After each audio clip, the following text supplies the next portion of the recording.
Friends, class 10th की ये history की पहली वीडियो हम बना रहे हैं। तो आप अगर हमसे कोई गलती होती है तो आप कमेंट बॉक्स में बता दीजिए, उसका हम सॉल्यूशन ज़रूर लेके आएंगे नेक्स्ट वीडियो में। तो इतिहास का ये पहला वीडियो है, अध्याय 1, जिसका नाम है यूरोप में राष्ट्रवाद, और ये पार्ट 1 है। ये 3 पार्ट में आएगा। अगर आप तीनों पार्ट देख लेते हैं तो आपका जो यूरोप में राष्ट्रवाद है ये पूरा चैप्टर कंप्लीट हो जाएगा। तो चलिए स्टार्ट करते हैं इस वीडियो को। सबसे पहले यूरोप में राष्ट्रवाद का टॉपिक में सबसे पहला टॉपिक यही आता है कि राष्ट्र का मतलब क्या होता है, राष्ट्र कहते किसको हैं।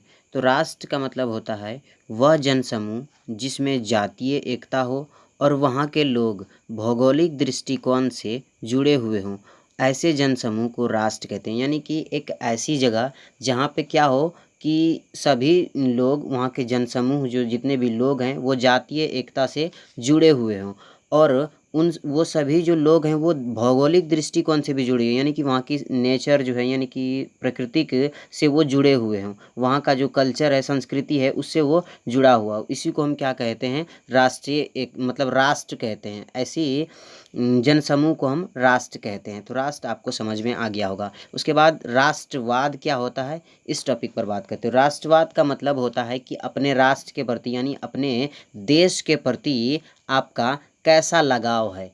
तो जैसे कि हमारे पूर्वजों ने अपने देश के प्रति शहीद हुए थे, अब तो उन्हें अपने देश के प्रति बहुत ज़्यादा लगाव था, प्यार था। तो राष्ट्रवाद का मतलब यही होता है कि किसी मनुष्य या किसी इंसान को अपने राष्ट्र के प्रति कितना लगाव है, लगाव की भावना को ही राष्ट्रवाद कहा जाता है। ठीक है, तो इस चैप्टर में हम राष्ट्रवाद के ऊपर ही बेसिकली चर्चा करेंगे। तो पहला टॉपिक आता है कि 18वीं सदी में कई देश जैसे कि जर्मनी, इटली और स्विट्ज़रलैंड आदि उस रूप में नहीं थे जैसा कि आज हम इन्हें देखते हैं। यानी कि इन सभी जो देशों को आज हम देखते हैं, जर्मनी, इटली, स्विट्ज़रलैंड, बहुत डेवलप हो चुके हैं। लेकिन क्या ये 18वीं सदी में इसी तरह थे?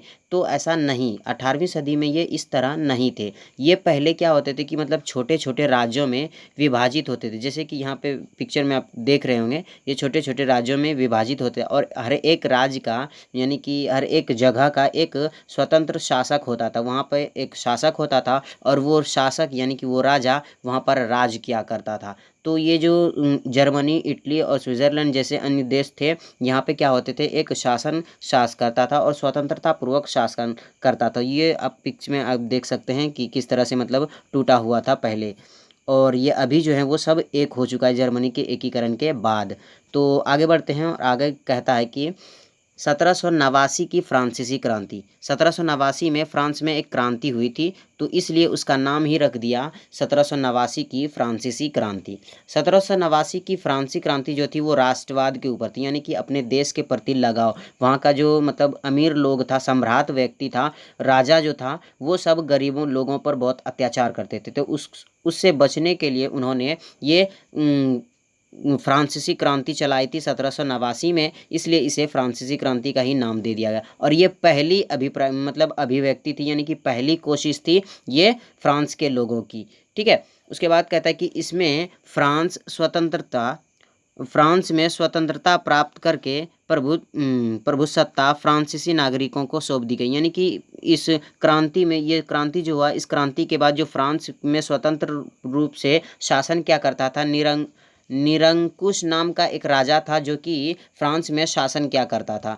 तो निरंकुश नाम के राजा को वहाँ से उस पद से हटा करके फ्रांस के एक नागरिक को क्या कर दिया, वहाँ का शासन सौंप दिया गया, आम नागरिक को एक शासन सौंप दिया गया। और इस क्रांति से पहले जो था वो फ्रांस एक ऐसा राज्य था जिसका फ्रांस के संपूर्ण भूभाग पर निरंकुश राजा का शासन हुआ करता था। यानी कि फ्रांस में एक निरंकुश नाम का राजा था, और वो फ्रांस में एक जगह थी, सॉरी, फ्रांस में ही वो निरंकुश नाम का राजा ही शासन किया करता था। लेकिन उसके 1789 के फ्रांसीसी क्रांति के बाद वहाँ पर एक फ्रांस का आम नागरिक को मतलब वहाँ की सरकार मतलब वो उसको स्वतंत्रता पूर्वक सौंप दिया गया। तो यह 1757 की जो 1789 की जो क्रांति थी ये आपको समझ में आ गई है। उसके बाद आगे बढ़ते हैं और आगे आता है 1804 की नेपोलियन संहिता। 1804 की नेपोलियन संहिता क्यों कहते हैं? क्योंकि नेपोलियन ने, ये नेपोलियन की पिक्स है आप देख सकते हैं, नेपोलियन ने 1804 में एक संहिता चलाई थी, यानी कि एक आंदोलन चलाया था, इसलिए उसका नाम ही रख दिया नेपोलियन की संहिता। ठीक है, तो इसे 1804 में लागू किया गया था। इसमें जन्म पर आधारित विशेष अधिकारों को समाप्त कर दिया, यानी कि नेपोलियन ने जो ये मुहिम चलाई थी, इस मुहिम में जन्म पर आधारित कुछ बातें थी, जैसे कि कोई अमीर घर का कोई बच्चा पैदा होता है तो उसे जन्म से ही उसे कुछ विशेष अधिकार दे दिया जाता है। अगर वही बच्चा किसी गरीब के घर में पैदा होता है तो उसको वो सारी अधिकारें यानी कि वो सारी सुविधाएं फैसिलिटीज़ नहीं मिल पाती है। तो ये नेपोलियन की संहिता में ये सब को क्या कर दिया गया? समाप्त कर दिया गया, यानी कि चाहे अब गरीब का बच्चा हो या अमीर का हो, हर किसी को क्या होगा? उसमें समान अधिकार मिलेगा, यानी कि जो जन्म पर आधारित विशेष अधिकार थे उनको समाप्त कर दिया गया। उसके बाद इसमें न केवल न्याय के प्रति सुरक्षा किया गया, बल्कि इसमें संपत्ति के प्रति सुरक्षा किया गया, यानी कि इसमें सिर्फ न्याय ही नहीं किया गया बल्कि संपत्ति जो थी, जो धन था, उसके प्रति भी सुरक्षा किया गया नेपोलियन की इस संहिता में। और उसके बाद नेपोलियन की जो क्रांति हुई, इस नेपोलियन की जो ये क्रांति हुई, इस क्रांतिकारी फ्रांसीसी का उदारवादी प्रजातंत्र का पहला राजनीतिक प्रयोग था, यानी कि फ्रांस के लोगों का ये उदारवादी प्रजातंत्र का ये पहला राजनीतिक प्रयोग था। और इस राजनीतिक प्रयोग में फ्रांस के लोग सफलतापूर्वक मतलब इस क्रांति में सफल भी हो गए थे। और क्रांतिकारी मतलब फ्रांस के क्रांतिकारी लोगों का ये पहला चरम था, जो कि मतलब ये क्या करना चाहते थे? ये इसे स्वतंत्र करना चाहते थे, तो ये इसमें कामयाब हो चुके थे। और वहाँ जो था, यानी कि फ्रांस में जो था वो क्या था कि वोट देने का अधिकार हर किसी को नहीं था, जैसे कि हमारे भारत में सार्वभौम मताधिकार है, यानी कि हर किसी के वोट की जो अहमियत है वो वही है। अगर अंबानी के वोट की अहमियत जितनी है और एक आम इंसान की वोट की अहमियत जितनी है, वो दोनों की बराबर है। लेकिन वहाँ पे वोट देने का अधिकार, यानी कि फ्रांस में वोट देने का अधिकार हर किसी को नहीं था। और चुने जाने का भी अधिकार नहीं था। वो केवल कौन लोग वोट दे सकते थे? जो कि सम्राट व्यक्ति होते थे, यानी कि संपत्ति वाले जो पुरुष होते थे उन्हीं को दिया जाता था। ये नहीं कि पुरुषों में भी हर किसी को दिया जाता था। पुरुष में भी जो गरीब लोग होते थे उनको वोट देने का अधिकार नहीं होता था, सिर्फ पुरुषों का था। जिसके पास संपत्ति होती थी वही वोट दे सकता था। उसके बाद आगे है कि संपत्ति विहीन पुरुषों, मतलब जिसके पास संपत्ति नहीं है, और सभी औरतों को राजनीतिक अधिकारों से वंचित रखा गया था, यानी कि जिसके पास संपत्ति नहीं है पुरुषों में, उसे वोट देने का अधिकार नहीं है। और उसके बाद जो जितने भी औरतें हैं, औरतों को भी वोट देने का अधिकार नहीं दिया गया। और औरत चाहे गरीब हो या अमीर हो, किसी भी घर से हो, लेकिन औरतों को वोट देने का अधिकार नहीं दिया गया था।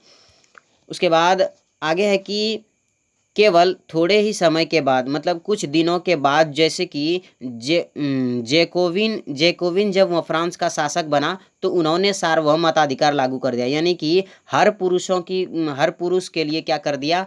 मतदाता दे सकता है, यानी कि हर पुरुष वोट डाल सकता है। ऐसा कब हुआ? तो जब जैकोबिन वहाँ का शासक बना फ्रांस का। लेकिन ये कुछ ही समय तक चला, लेकिन जब ये मतलब अपने पद से चले गए तो उसके बाद फिर नेपोलियन ने वापस उसको उसी तरह से कर दिया, मतलब पुनः जिस तरीके से चला आ रहा था उसी श्रेणी में इसे वापस लागू कर दिया। मगर नेपोलियन की जो संहिता आई, उस संहिता में पुनः सीमित मताधिकार वापस लाई गई, यानी कि जो पहले जैसे मताधिकार था पुनः से फिर से वही लागू कर दिया गया। और इसमें जो था नेपोलियन की संहिता में महिलाओं को अवयस्क दर्जा देते हुए, यानी कि महिलाओं को अवयस्क दर्जा दिया, और महिलाओं को क्या किया गया? पिताओं के और पतियों के अधीन में रखा गया, यानी कि गुलाम के रूप में रखा गया। किसको? औरतों को। तो ये था नेपोलियन की संहिता।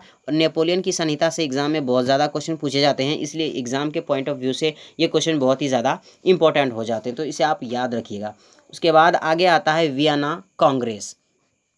वियना कांग्रेस के ऊपर बात करते हैं तो 1815 में ब्रिटेन, फ्रांस, रूस और ऑस्ट्रिया जैसी यूरोपीय शक्ति, ये जो ब्रिटेन, फ्रांस और ये रूस हैं, प्रशा भी एक देश था, तो प्रशा, इन सभी ने मिल करके नेपोलियन को हराया था। ठीक है, तो इन सभी शक्तियों ने क्या क्या मिल करके एक जगह जमा हुए और इस एक जगह जमा होने के लिए समझौता तैयार करने का मतलब एक इकट्ठा हुए, समझौता तैयार करने के लिए इकट्ठा हुए, जिसकी अध्यक्षता जो थी वो ऑस्ट्रिया के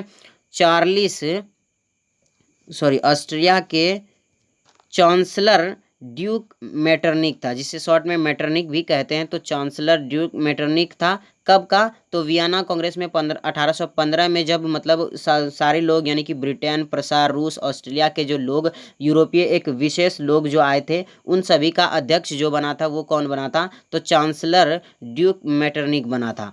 उसके बाद 1816 में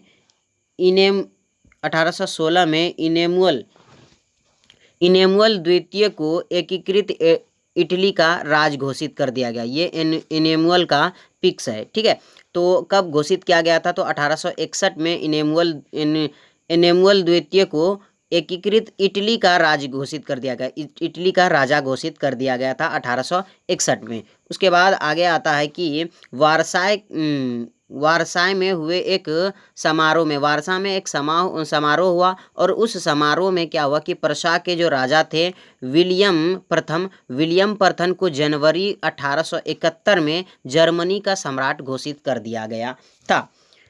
तो ये विलियम का फोटो है, आप देख सकते हैं विलियम की फोटोज़ को। उसके बाद आता है कि राष्ट्रवादी जो संघर्ष हुआ, उस राष्ट्रवादी संघर्षों में महिलाओं की क्या भूमिका थी? तो राष्ट्रवादी संघर्षों में महिलाओं की क्या भूमिका थी, इसके ऊपर आप चर्चा करते हैं। तो ये क्वेश्चन एग्जाम में बहुत बार पूछा गया है, इसलिए ये क्वेश्चन बहुत ज़्यादा इंपॉर्टेंट है, तो आप इसे याद रखें। तो राष्ट्रवादी आंदोलन में सभी यूरोपीय राज्यों जैसे फ्रांस, इटली की औरतें जो थी वो सक्रिय योगदान देती, मतलब सारी औरतें जो थी वो कंधों से कंधा, मर्द के कंधों से कंधा मिला करके उन सभी का योगदान देती थी। महिलाओं ने अपने प्रचार पत्र पर शुरू किया, यानी कि महिलाएं जो थी वो अपने राष्ट्रवाद के आंदोलन को प्रचार से शुरू किया, और इस प्रचार को इस मकाम तक लेके गई कि अनेक स्वतंत्र राजनीतिक संगठन बनने लगे। यानी कि जब महिलाओं ने अपना प्रचार किया तो जिन लोगों के दिल में अपने राष्ट्र के प्रति प्यार था, वो लोग क्या करने लगे, अपने राष्ट्र के लिए कुछ करने के लिए वो आगे आने लगे। तो उन आगे आने के लिए इन सभी राजनीतिक संगठन से वो जुड़ने लगे और प्रदर्शनों में भाग लेने लगे। और इतना सब करने के बावजूद भी औरतों ने इतना सब किया, लेकिन उन्हें उन्हें असेंबली में चुनाव को, यानी असेंबली में जो चुनाव होता है उस असेंबली के चुनाव में मतदान का अधिकार नहीं मिला था। ठीक है, तो ये बहुत बड़ी कह सकते हैं कि त्याग थी, जो कि महिलाओं ने अपना मतलब राष्ट्रवाद के प्रति इतना उजागर किया, लेकिन उसे असेंबली में मतदान का अधिकार नहीं मिला। तो ये वीडियो यहीं से समाप्त होता है। अगर ये वीडियो पसंद आता है तो प्लीज़ आपसे गुजारिश है कि लाइक कीजिए, और अपने चैनल पर पहली बार आए हैं तो प्लीज़ सब्सक्राइब कर दीजिए। अगर आपका कोई डाउट है तो कमेंट में हम लिख के बता सकते हैं, और अपने 5 दोस्तों के साथ शेयर ज़रूर कीजिए। नेक्स्ट पार्ट हम जल्दी ही अपलोड कर देंगे, तो नेक्स्ट पार्ट के लिए आप चैनल को सब्सक्राइब ज़रूर कीजिए। मिलते हैं एक नई वीडियो के साथ, तब तक के लिए जय हिंद, जय भारत।